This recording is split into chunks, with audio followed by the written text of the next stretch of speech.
Assalamualaikum warahmatullahi wabarakatuh. Today, I will present our PPT entitled New Criticism. Before I start my explanation, let me introduce myself. My name is Ilma Zahra. So, I will start my explanation about the new criticism from introduction about new criticism. So, I give 3 important points about new criticism. Jadi dengan 3 poin ini kita akan lebih bisa mengetahui apa itu new criticism. The first point is, new criticism is a reading approach that grew out of the formalist movement. Yaitu, new criticism adalah sebuah pendekatan bacaan atau sebuah metode untuk membaca yang merupakan bagian dari gerakan formalis atau merupakan bagian dari formalism. The second point is, later theoretical approach developed as a reaction to new criticism. Jadi, teori-teori atau metode-metode literatur yang hadir setelah new criticism itu bisa dibilang muncul karena sebagai bentuk reaksi atas adanya new criticism. Lalu poin yang ketiga, new criticism wants to just focus about the literary and not about society, politics, or history.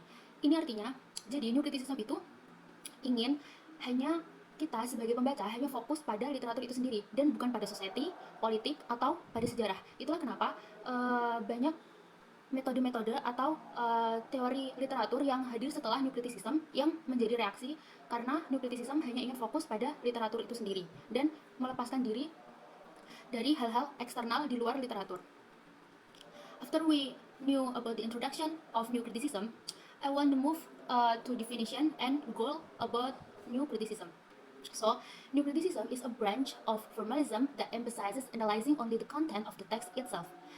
Artinya, new criticism adalah sebuah bagian dari formalism yang hanya mementingkan analisis dari isi konteks tersebut. Jadi hanya berfokus pada konten dari teks. Jadi hanya isi dari isi dari teks tersebut atau isi dari literatur tersebut. Key figures like I.O. Richards, J.C. Ransom, and their students aimed to develop a reading approach focused solely on interpreting the literature, independent of its historical context or the author's background.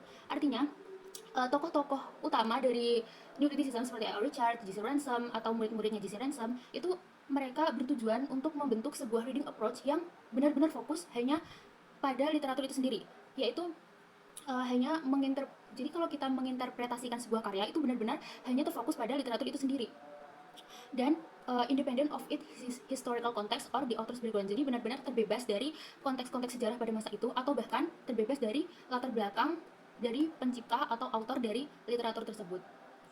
After that, we can move to the history of new criticism.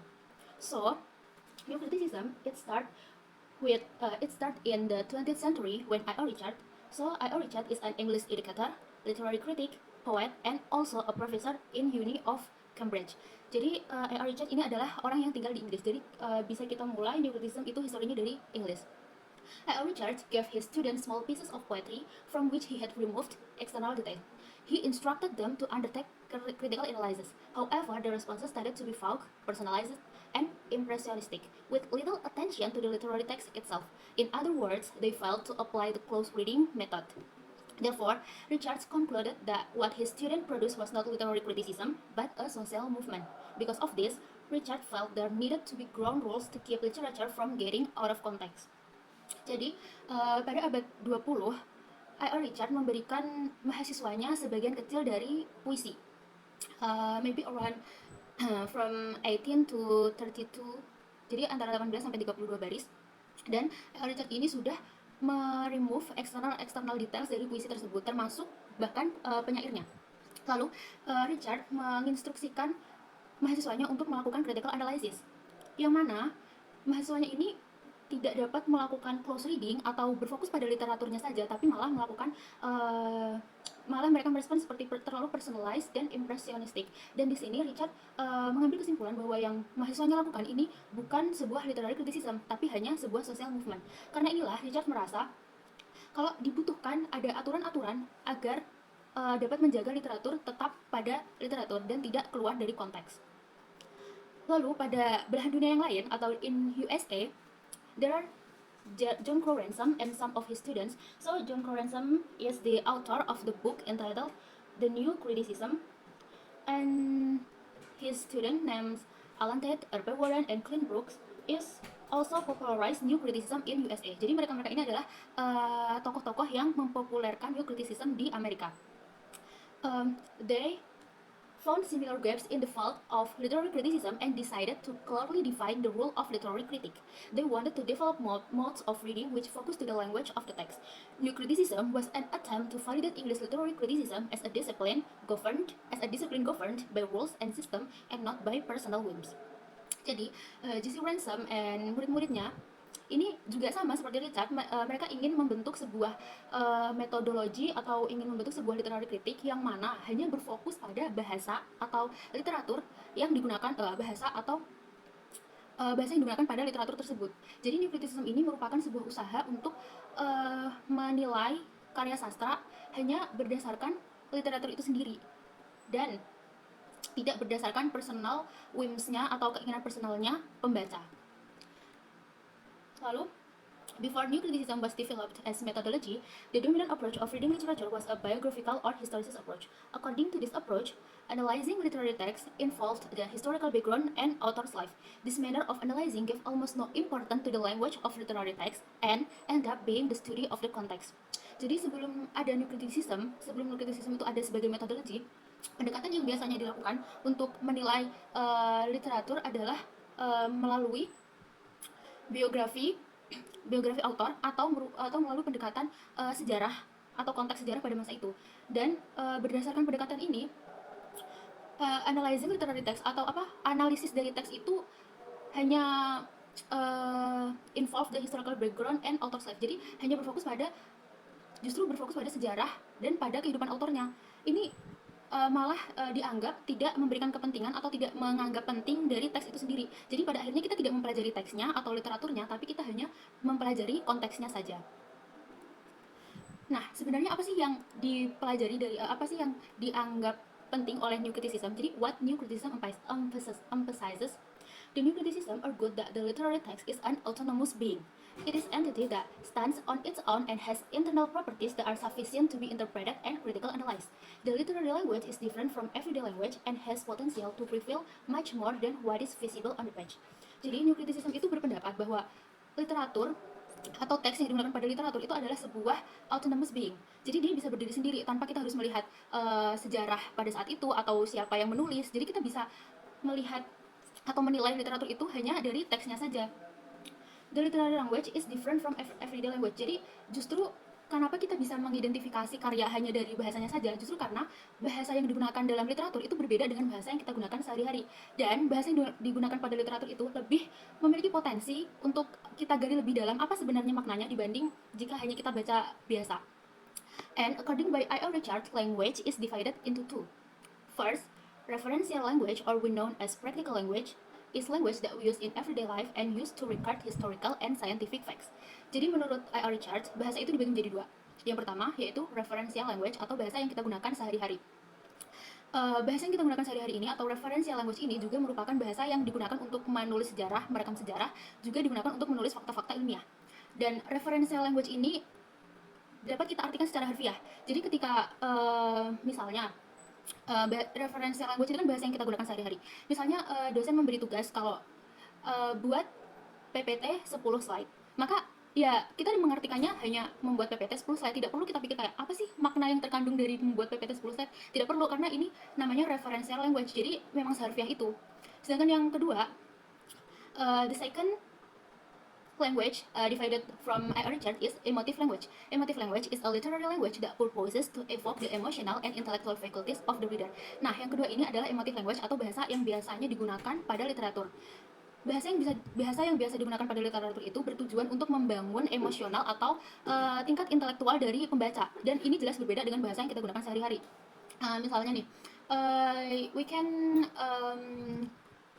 can take the example like let the rain kiss you. Itu kan kita tidak mengartikan secara harfiah biarkan hujan menciummu. Kayak hujan mencium itu kan sesuatu yang tidak masuk akal gitu. Jadi kita lebih bisa jadi to evoke the emotional and intellectual. Jadi ini tuh untuk meningkatkan pemikiran kita dan daya kritis kita. Jadi apa sih makna yang terkandung sebenarnya dari let the rain kiss you? Apa makna yang sebenarnya tersimpan dari sebuah frasa biarkan hujan menciummu?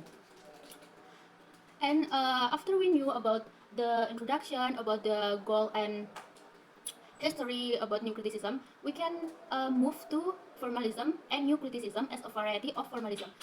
So actually, we don't really need to explain about the formalism, but new criticism is a variety of formalism. Jadi saya pikir saya perlu membahas a little explanation about formalism. So formalism is an approach to literary criticism that emphasizes the importance of form and structure. The main focus of formalism is the analysis of internal elements such as plot, character, figurative language, irony, and symbolism, and does not focus on the author's biography, history, or social context. Jadi, formalism adalah sebuah pendekatan untuk literary kritik yang mengedepankan atau mementingkan bentuk dan juga struktur. Fokus utama dari formalism adalah untuk menganalisis elemen-elemen internal dari sebuah literatur seperti alur, karakter, tema, bahasa yang digunakan, dan sama sekali tidak berfokus pada biografi autor, sejarah, atau konteks sosial pada saat itu. New criticism is a specific branch of formalism that emphasizes internal text analysis without considering external factors like history or the author's biography. Jadi pada intinya sama, new criticism juga kayak new criticism adalah cabang yang lebih spesifik dari formalism dan benar-benar hanya mengedepankan hanya internal teksnya saja, dan sama sekali tidak melibatkan external factorsnya seperti sejarah dan juga biografi author. Both approaches share a focus on the structural and aesthetic elements in literary works, and the belief that a text is autonomous, meaning that it can be understood only through internal elements such as symbolism, irony, and narrative form. Jadi kedua pendekatan ini membagi fokus yang sama, yaitu pada struktur dan elemen keindahan dari literatur. Dan dua pendekatan ini percaya bahwa teks itu merupakan autonomous being, jadi dia bisa berdiri sendiri, dan justru kita hanya bisa benar-benar mengidentifikasi arti dari sebuah literatur itu hanya jika kita paham dari elemen-elemen internalnya, yaitu seperti symbolism, irony, atau juga bentuk dari narasinya. However, formalism broadly encompasses a variety of approaches, including Russian formalism, which focus more on the function of the literary devices, while new criticism is more specific to careful reading, in-depth analysis of every little detail to understand the meaning of the whole context. Namun, jadi bedanya, formalism itu tidak hanya formalism itu juga merupakan memiliki formalism itu tidak hanya terdiri dari new criticism, tapi juga terdiri dari beberapa literary approach yang lain, yaitu seperti Russian formalism. Tapi kalau Russian formalism itu lebih fokus pada fungsi dari literary devices, sedangkan kalau new criticism itu lebih spesifik untuk membaca yang lebih hati-hati. Jadi kita benar-benar menganalisis setiap detail untuk mengerti setiap detail dari teks untuk mengerti artinya. Karena menurut new criticism, literatur itu tidak bisa kita pahami hanya dari satu part atau dua part, tapi kita harus mengetahui a whole part from the text. Karena literatur itu juga bukan sebuah karya yang bisa diparafrase, karena jangankan diubah secara semuanya, tapi diubah sedikit kata atau kalimatnya saja itu sudah merubah the meaning of the whole text. And that's why, as I said before, literary approach yang hadir setelah new criticism itu kebanyakan merupakan reaksi untuk new criticism. That's why there are a lot critics of new criticism. This is the critics of new criticism. So new criticism is often criticized for ignoring external context like history, politics, and social condition, focusing only on the internal structure of the text. This is make it less effective for analyzing works with strong social or political themes, as it overlooks how external factors influence meaning. As a result, new criticism is seen as less relevant for studies that require understanding of societal or political issues, such as post-colonial, feminist, or Marxist criticism. Jadi beberapa kritik untuk new criticism, yaitu new criticism itu biasanya dikritik karena dia mengabaikan konteks-konteks eksternal seperti sejarah, politik, atau kondisi sosial pada masa itu, dan benar-benar hanya fokus pada struktur internal dari teksnya saja. Dan menurut beberapa pendapat, ini tuh membuat new criticism itu tidak efektif atau kurang efektif untuk mengidentifikasi atau menganalisis literatur-literatur yang memiliki tema sosial dan politik yang kuat. Jadi dapat disimpulkan kalau new criticism itu kurang relevan jika kita gunakan untuk mempelajari atau memahami politik atau sosial isu pada literatur. Berbeda dengan literary approach yang hadir setelahnya seperti postkolonial, feminis, atau Marxist criticism. Okay, so the conclusion is actually the whole explanation about new criticism is just give a little conclusion. New criticism is a reading approach that followed from the formalist movement of the 20th century. New criticism wants literature to detach itself from society, history, the politics of the time, and anything else outside of literature. Jadi kesimpulannya, New Criticism adalah sebuah pendekatan atau sebuah metodologi untuk mengidentifikasi atau untuk menginterpretasi sebuah karya sastra yang merupakan bagian dari formalism pada abad ke-20. New Criticism ingin literature memisahkan diri dari sosial, dari sejarah, dan juga dari politik pada masa itu. Jadi New Criticism itu ingin kita hanya berfokus pada isi atau pada teks dari literatur itu sendiri dan benar-benar terpisah dari semua hal outside of literature, semua hal di luar literature. I think that's enough explanation about New Criticism from me. I deeply apologize if there are any shortcomings or mistake from our presentation. From my presentation, I mean. I think that's all from me. Thank you for your attention. Wassalamualaikum warahmatullahi wabarakatuh.